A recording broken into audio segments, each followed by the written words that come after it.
तुलसी देव्यै विद्महे विष्णुप्रियाय धीमहि तन्नो वृंदा प्रचोदयात्। प्रिय सज्जन वृंद, जय श्री राम का अभिवादन करते हुए आप सभी का स्वागत है आपके अपने YouTube चैनल अध्यात्म शिक्षा पर। महाप्रसाद जननी सर्व सौभाग्यवर्धनी आधिव्याधि हरा नित्यं तुलसी त्वं नमोस्तुते। प्रिय आत्मज, आज की यह वीडियो बहुत ही खास होने वाली है क्योंकि हम आपके समक्ष उपस्थित हैं कुछ इस प्रकार से। हाँ दोस्तों, आज हम चर्चा करेंगे हरिप्रिया के बारे में। चौंक गए होंगे ना हरिप्रिया नाम सुनकर। हरिप्रिया अर्थात तुलसी महारानी के बारे में विशेष जानकारी विस्तार से बताएंगे। इस वीडियो में अंत तक बने रहें। सर्व पूजनीय हिंदू धर्म ग्रंथों में तुलसी की महिमा का वर्णन वेदों तथा पुराणों में किया गया है।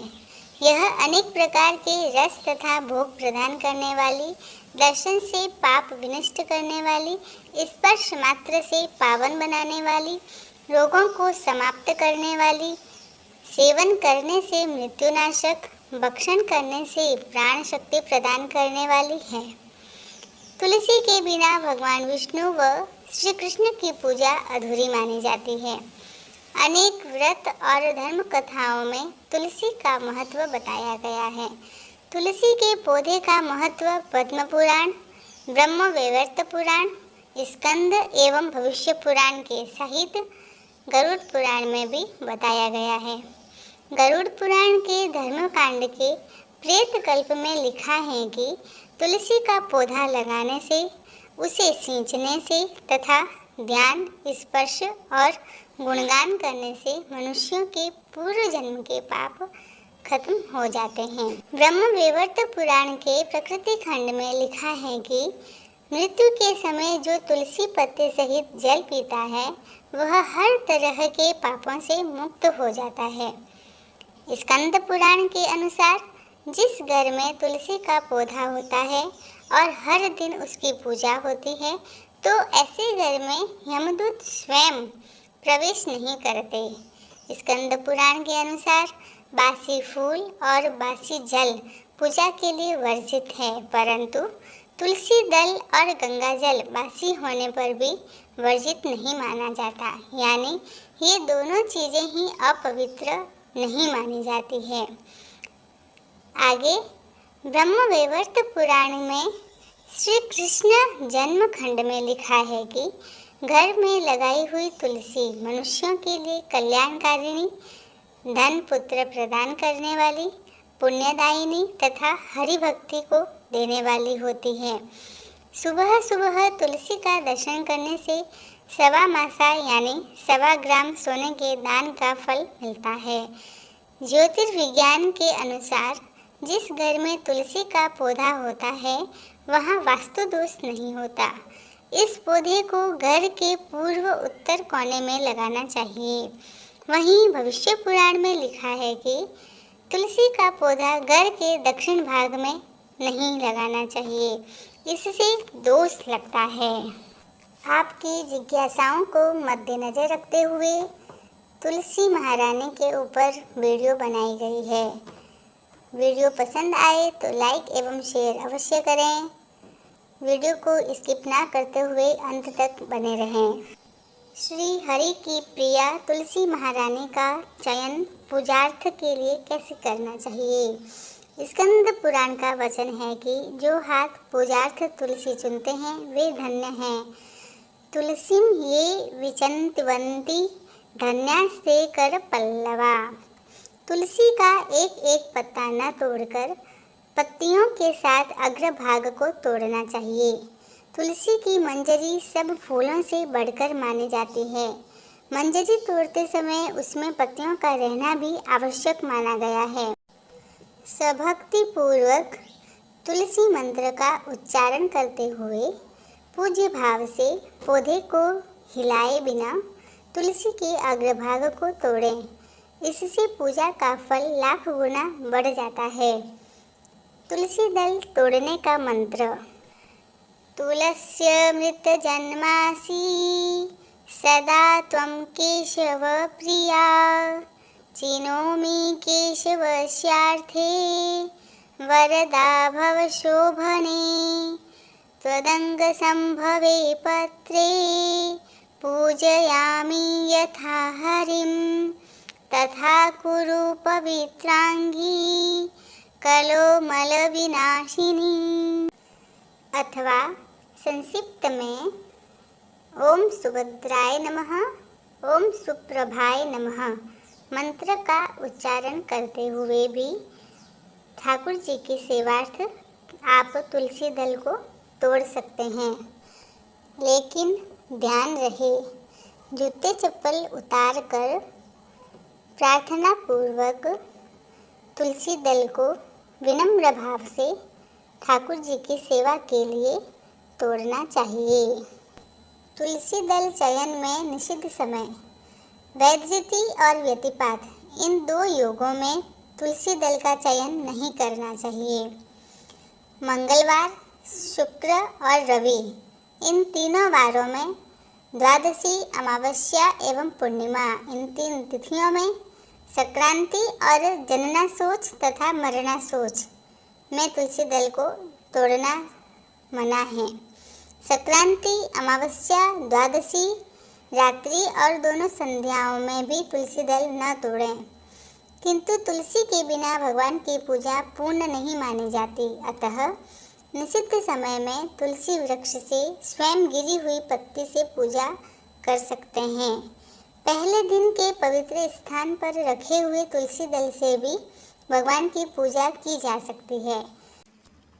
शालिग्राम भगवान की सेवा के लिए निषिद्ध तिथियों में द्वादशी तिथि को छोड़कर अन्य सभी तिथियों में तुलसी दल का चयन किया जा सकता है।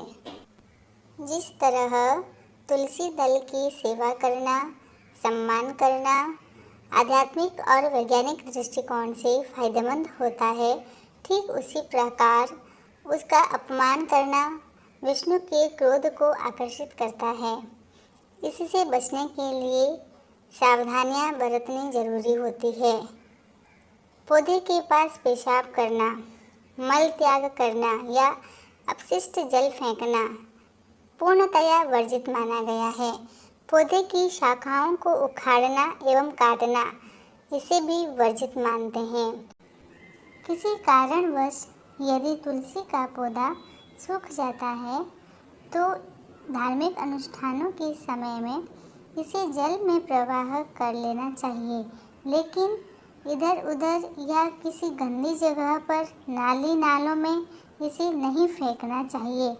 ऐसा करना पूर्णतया वर्जित बताया गया है और ऐसा करने से बहुत गंभीर दोष लगता है। इसके अतिरिक्त तुलसी एक द्विबीजपत्री तथा शाकीय औषधीय पौधा है। एलोपैथी, होम्योपैथी और यूनानी दवाओं में भी तुलसी का किसी न किसी रूप में प्रयोग किया जाता है। धार्मिक महत्व होने के साथ साथ तुलसी औषधीय गुणों से भी भरपूर है। आयुर्वेद में तुलसी को उसके औषधीय गुणों के कारण विशेष महत्व दिया गया है। तुलसी ऐसी औषधि है जो ज़्यादातर बीमारियों में काम आती है।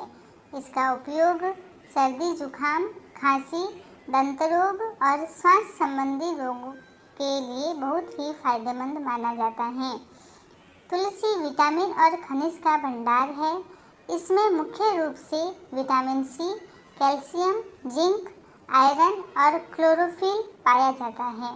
इसके अलावा तुलसी में सिट्रिक, टारटरिक एवं मैलिक एसिड पाया जाता है, जो विभिन्न रोगों के रोकथाम के लिए उपयोगी माना जाता है। तो आइए जानते हैं किन किन रोगों में है तुलसी का उपयोग। तुलसी की पत्तियों का प्रयोग तनाव दूर करने के लिए किया जाता है। तुलसी सर्दी जुकाम के लिए उपयोगी है। चोट लगने पर भी तुलसी का उपयोग कर सकते हैं। रोग प्रतिरोधक क्षमता को बढ़ाने के लिए तुलसी अत्यंत ही फायदेमंद मानी जाती है। तुलसी की पहचान कैसे करें? तुलसी का पौधा झाड़ी के रूप में उगता है और 1 से 3 फुट ऊंचा होता है। इसकी पत्तियां हल्की बैंगनी आभा वाली हल्के रोए से ढकी होती है। पत्तियां 1 से 2 इंच लंबी, सुगंधित और अंडाकार या आयताकार होती है। पुष्प मंजरी अति कोमल एवं 8 इंच लंबी और बहुरंगी छटाओं वाली होती है, जिस पर बैंगनी और गुलाबी आभा वाले बहुत छोटे हृदयाकार पुष्प चक्रों में लगते हैं। बीज चपटे पीत वर्ण के छोटे काले चिन्हों से युक्त अंडाकार होते हैं। नए पौधे मुख्य रूप से वर्षा ऋतु में उगते हैं और शीतकाल में फूलते हैं। पौधा सामान्य रूप से 2 से 3 वर्षों तक हरा बना रहता है। इसके बाद इसकी वृद्धावस्था आ जाती है। पत्ते कम और छोटे हो जाते हैं और शाखाएं सूखी दिखाई देती हैं। इस समय इसे हटाकर नया पौधा लगाने की आवश्यकता प्रतीत होती है। शास्त्र मत अनुसार जिस घर में तुलसी महारानी हरी भरी रहती है, उस घर में सुख शांति समृद्धि बनी रहती है और सुख शांति समृद्धि यश कीर्ति वैभव के लिए सायंकालीन नित्य प्रति शुद्ध देसी घी का दीपक अवश्य जलाएं।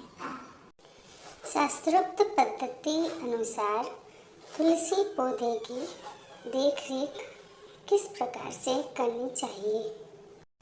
जिस प्रकार एक माता अपने नवजात शिशु की देखरेख करने में कोई कमी नहीं छोड़ती, ठीक उसी प्रकार तुलसी महारानी की सेवा शुश्रूषा करनी चाहिए। नित्य प्रति स्नानादि से निवृत्त होकर सूर्य अर्घ सहित अनुकूल वातावरण में आवश्यकता अनुसार तुलसी पौधे में जल अवश्य सिंचना चाहिए। जैसे जैसे तुलसी पौधा वृद्धि की ओर अग्रसर होता है, वैसे तुलसी में मंजरी भी बढ़ती रहती है। तुलसी में अधिक मंजरी होने के कारण तुलसी महारानी को वह बोझ जैसा लगने लगता है। इस बोझ से निजात दिलाने के लिए प्रत्येक शुक्रवार को मंजरी हटानी चाहिए एवं वातावरण के अनुसार अथवा मौसम के अनुसार ठंड गर्म से भी तुलसी महारानी का बचाव करना अत्यंत आवश्यक है।